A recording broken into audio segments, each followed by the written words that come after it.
Walk down any high street in Britain today and you'll see something that would have been unthinkable just a few years ago. Empty storefronts with dusty windows, faded for lease signs that have been there for months. The familiar names you grew up with suddenly vanished overnight. What you're witnessing isn't just a rough patch for retail, it's the complete collapse of an institution that's been the backbone of British communities for generations. In the last few months alone, over 400 stores have shut their doors for good, and the carnage shows no sign of stopping. This isn't about a few struggling chains making bad decisions.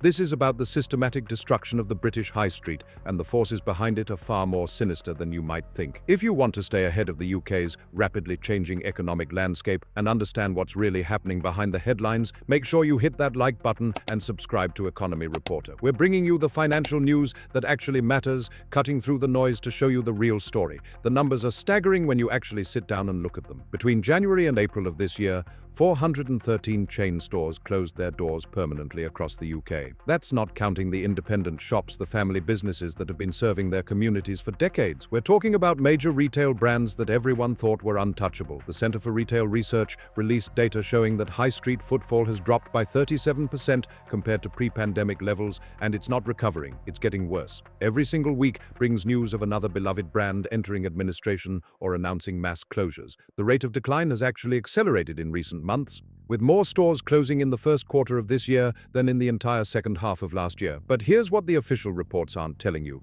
These closures aren't random. There's a clear pattern emerging that reveals exactly who's being targeted and why. Major retail chains are strategically abandoning entire regions of the country, particularly in the North and Midlands, while maintaining token presences in wealthy southern areas. Take Wilko, for instance, the beloved discount retailer that collapsed last year, taking 400 stores with it. Company executives were still drawing massive salaries and bonuses right up until the day they called in administrators. Workers showed up for their shifts one morning and were told they no longer had jobs. 12,000 people suddenly unemployed, and the individuals who drove the company into the ground walked away with their pockets full. The same pattern played out with Debenhams, with Topshop, with Arcadia Group. The people at the top always seem to land on their feet while everyone else falls through the cracks. What's truly shocking is how the government has responded to this crisis. Or rather, how it hasn't. Despite repeated warnings from retail analysts and business groups, there's been virtually no intervention to stem the bleeding. Business rates continue to cripple retailers, with companies paying extortionate amounts just to keep their doors open. Small and medium-sized retailers are paying an average of £73,000 per store annually in business rates alone. That's before they've sold a single product, paid any staff, or covered their inventory costs. Meanwhile, online giants like Amazon operate massive warehouses paying a fraction of that in rates because the system is calculated based on property type rather than business revenue. The playing field isn't just uneven, it's practically vertical. Multiple chancellors have promised business rate reform, holding it up as the silver bullet that will save the high street. Yet, year after year, nothing changes, the burden keeps growing, and more shops keep closing. The shift to online shopping is the convenient scapegoat that everyone points to, but dig a little deeper, and you'll find that's only part of the story. Yes, e-commerce has grown dramatically, with online sales now accounting for nearly 30% of all retail transactions, but that doesn't explain why high streets in some countries are thriving while Britain's are dying. France has similar online shopping rates, but has maintained much stronger high street presence through protective legislation and lower business taxes on physical retail. Germany's town centers remain vibrant community hubs despite high internet penetration. The difference isn't consumer behavior, it's policy. The UK has essentially created a tax system that punishes physical retail while giving online-only businesses a free pass. When your local bookshop is paying tens of thousands in business rates, while an online competitor pays nothing and can undercut them on every single product, that's not market forces, that's policy-driven destruction. Then there's the commercial landlord crisis that nobody's talking about. Across Britain's high streets, a handful of massive property investment firms own vast portfolios of retail properties. When stores go under, you'd think landlords would be desperate to fill empty units by lowering rents, right? That's not what's happening. Many landlords are deliberately keeping properties empty rather than accepting lower rents because they've borrowed against the supposed value of their property portfolios. If they rent out units at reduced rates, they have to admit those properties are worth less than they claimed, which triggers clauses in their loan agreements. So they'd rather have empty storefronts slowly decaying than accept market rate rents that reflect reality. Local councils are powerless to force landlords to either use these properties or sell them to someone who will. The result is entire high streets with rows of empty shops owned by faceless investment funds based in tax havens, slowly rotting while communities die around them. The human cost of this collapse is being systematically underreported. 400 stores closing means thousands of jobs vanished, but it's not just the direct employment that's lost. When an anchor store closes on a high street, footfall across the entire area drops by an average of 24%. That impacts every other business. The coffee shop loses customers, the pharmacy sees fewer people, the independent boutique that was barely hanging on suddenly can't make rent. It creates a cascade effect where one closure triggers a dozen more over the following months. Towns across the north of England and Wales have lost more than half their retail outlets in the last 5 years. These aren't just statistics, these are communities losing their gathering places, their social infrastructure, their economic heart for elderly residents who don't shop online and have limited mobility. The death of the high street means losing access to essential goods and services. Young people growing up in these towns are watching their communities slowly die with no jobs, no prospects, and no reason to stay. What's really infuriating is how much money is actually flowing through the system while all this happens. Private equity firms have been systematically buying up struggling retail chains, loading them with debt, extracting every penny they can, then letting them collapse into administration. It's a playbook that's been used repeatedly over the last decade. They buy a recognizable brand, use the company's own assets as collateral to borrow massive amounts, pay themselves huge dividends and management fees, then walk away when the debt becomes unsustainable. The brand disappears, the employees lose their jobs, the pension scheme often goes to the pension protection fund at reduced benefits. But the private equity partners have already extracted their profits and moved on to the next target. This happened with Debenhams, with Arcadia, and with dozens of smaller chains you've probably never heard of. It's legal, it's devastating, and it's happening right now to chains that still look healthy from the outside. The commercial real estate market is teetering on the edge of a crisis that could make everything we've seen so far look mild by comparison. Banks and investment funds have loaned billions against the supposed value of high street retail properties. As more stores close and property values plummet, many of these loans are becoming distressed. Property funds have been suspending withdrawals, preventing investors from pulling their money out because they know if they had to sell properties at current market rates, they'd have to admit to catastrophic losses.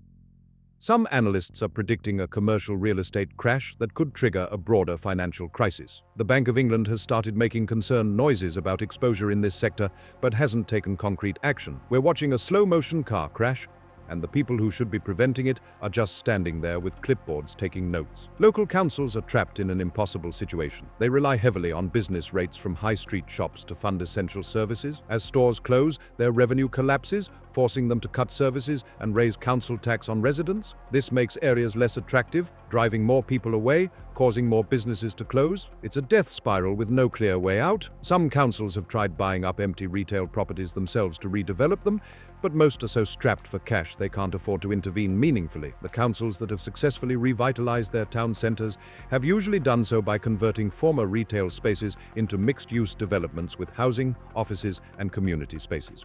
But this requires significant upfront investment and planning permission battles that can drag on for years. Meanwhile, the empty shops sit vacant, becoming magnets for crime and antisocial behavior that drives away what little foot traffic remains. There's also a generational divide in how this crisis is perceived that's preventing effective action. Older politicians and commentators often talk about saving the high street as if we can somehow return to the shopping patterns of the 1980s. That's never happening. The question isn't how to recreate the past, it's how to I imagine these spaces for contemporary needs. Younger people aren't nostalgic for high streets because many of them have never experienced vibrant ones. They grew up shopping online and see physical retail as an occasional experience rather than a weekly necessity. Any solution needs to accept this reality rather than fight against it. High streets need to become community hubs with a mix of services, experiences, and yes, some retail. But retail that offers something you can't get online. The pure transactional shopping is gone. The sooner policymakers accept that, the sooner we can build something that actually works. Some towns are fighting back with creative solutions, but they're doing it despite government policy rather than because of it. Hebden Bridge in West Yorkshire has maintained a thriving independent retail scene by cultivating a unique identity that draws visitors from across the region. Frome in Somerset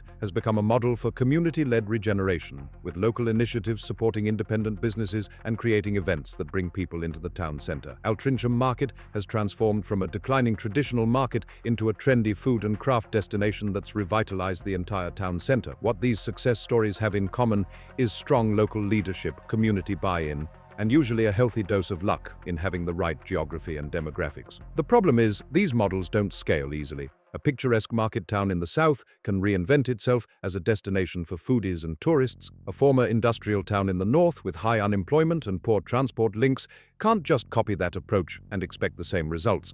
The commercial property sector is sitting on a ticking time bomb that almost nobody is talking about publicly. Major retail property funds have been using increasingly creative accounting to avoid admitting the true scale of value destruction in their portfolios. Independent valuations are showing some high street retail properties have lost 60 to 70% of their value compared to peak prices just a few years ago.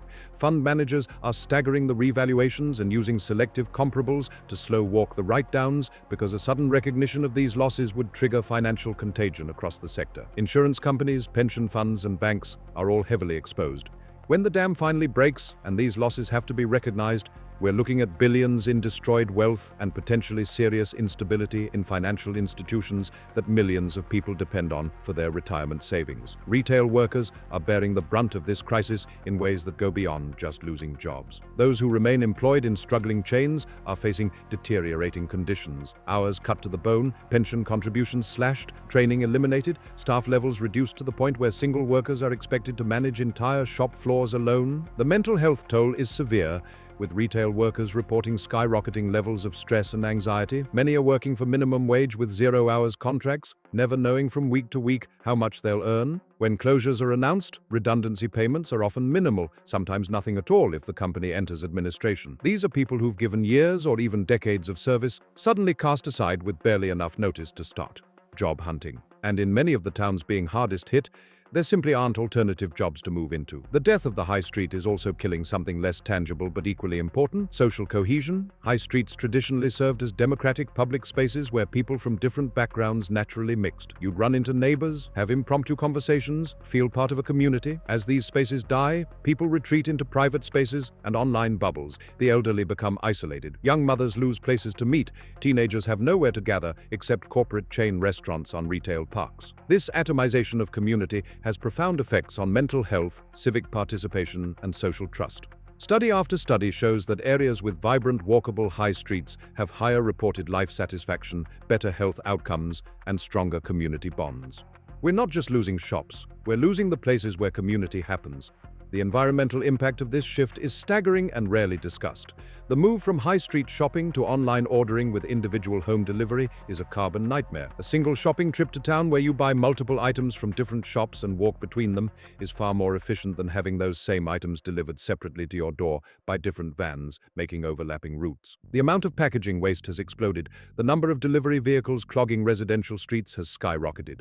The embodied carbon in building massive warehouse facilities and the associated infrastructure is enormous, plus there's the waste from the stores themselves being demolished or left to decay rather than being repurposed. Nobody's factoring these environmental costs into the equation when comparing online versus physical retail. The apparent convenience of home delivery is hiding massive negative externalities that society as a whole is paying for. Fast fashion retailers are playing a particularly destructive role in this crisis. Brands like Boohoo and Shine operate almost entirely online with minimal physical presence, selling incredibly cheap clothing produced under questionable conditions. They've trained younger consumers to expect rock-bottom prices that physical retailers simply cannot match while paying UK rents and wages. This creates a race to the bottom where high street fashion retailers have to choose between maintaining ethical standards and staying in business. Many are choosing to close rather than compromise. The ones that survive are often doing so by cutting corners in ways that would shock consumers if they knew the details. The hidden costs of this cheap fashion model include environmental devastation from overproduction, exploitation of garment workers in developing countries,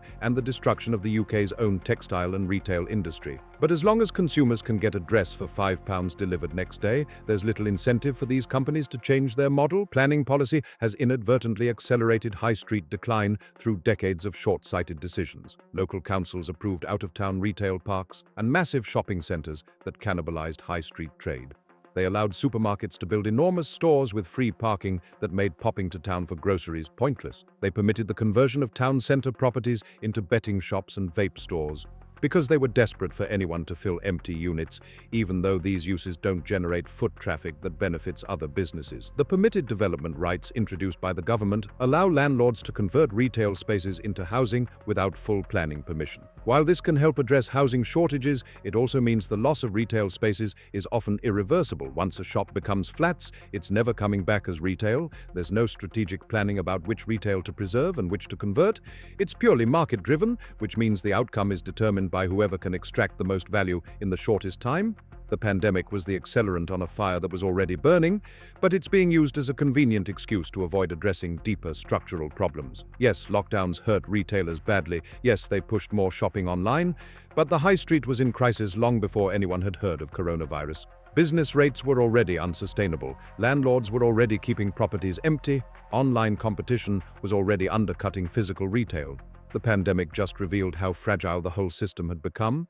The government's response was temporary measures like business rate holidays that provided short-term relief but didn't address fundamental problems. As soon as the support ended, the closure rate accelerated again. It's like putting a plaster on a severed artery and declaring you've solved the problem. What almost nobody wants to acknowledge is that for many towns, the traditional high street is simply not coming back in any form resembling what existed before. The economic fundamentals have changed too much. Population has declined or shifted. Incomes have stagnated. Online shopping is permanently embedded in consumer behavior. Building new retail in struggling town centers would be economic madness. The difficult conversation we need to have is about managed decline and repurposing. What should these town centers become, if not retail destinations? How do we support the communities that depend on them? What replaces the jobs and social functions they provided? These are hard questions with no easy answers, but pretending we can somehow revive traditional high street retail through tweaking business rates or parking policies is delusional. We need wholesale reimagining of what town centers are for in the 21st century. Some of the proposed solutions are almost insulting in how disconnected they are from reality. Government ministers suggesting that high streets need to focus on experience and leisure, as if people in former industrial towns with median incomes of £20,000 are going to sustain businesses selling artisanal goods and premium coffee, or the idea that high streets should become housing-led mixed developments, which is fine except it doesn't help the businesses currently dying or provide jobs for people who worked in retail. There's a certain class blindness in much of the policy discussion around high street decline. Solutions designed by comfortable politicians and consultants who live in areas with thriving high streets don't translate to struggling post-industrial towns with completely different economic realities. What works in Richmond isn't going to work in Rotherham. Behind the statistics and policy debates are real people watching their life's work disappear, shop owners who've served their communities for 30 years forced to close because they can't compete with online prices while paying £5,000 a month in rent and rates. Employees in their 50s who've worked retail their entire lives, suddenly unemployed with limited prospects of finding work elsewhere. Young people who started apprenticeships in retail management, seeing their career path vanish. These human stories are playing out in every town across Britain, but they rarely make the news unless there's a particularly dramatic collapse. The slow grinding destruction of individual businesses and livelihoods doesn't generate headlines, but it's hollowing out communities and destroying lives just as surely as any sudden crisis. The financial sector's role in this disaster needs much more scrutiny than it's received. The debt-fueled private equity takeovers, the property funds misleading investors about asset values, the banks that loaned billions against inflated commercial property valuations and are now pretending everything's fine. The collapse of the high street isn't a natural disaster or an inevitable result of technological change. It's the outcome of specific policy choices and financial practices that prioritized short-term extraction of value over long-term sustainability. The people who made those choices and profited from them have faced essentially no consequences while workers and communities pay the price. Looking at what's coming next, the situation is likely to get worse before it gets better, if it gets better at all. Several major retail chains currently trading are financially distressed and probably won't survive the next economic downturn. Commercial property funds are going to face a reckoning when they can no longer hide the true value destruction in their portfolios. Local councils are going to see their financial situations deteriorate further as business rate income continues declining, and the government shows no sign of implementing the kind of structural reforms that might actually address the underlying causes of high street decline. We're more likely to see continued managed decline, interrupted by periodic acute crises when major retailers collapse or property funds blow up. The death of the British High Street is one of the most significant economic and social transformations happening in the country, yet it's treated as a second-tier story, something unfortunate but inevitable. It's neither unfortunate nor inevitable. It's the result of policy failure, financial extraction, and political cowardice. 400 stores closing in a few months is a catastrophe that should be treated as a national emergency. Instead, we get hand-wringing and task forces that produce reports nobody implements. The people with the power to change things benefit from the current system, so nothing changes, and every week, more shops close, more jobs disappear, and more communities lose the heart that held them together.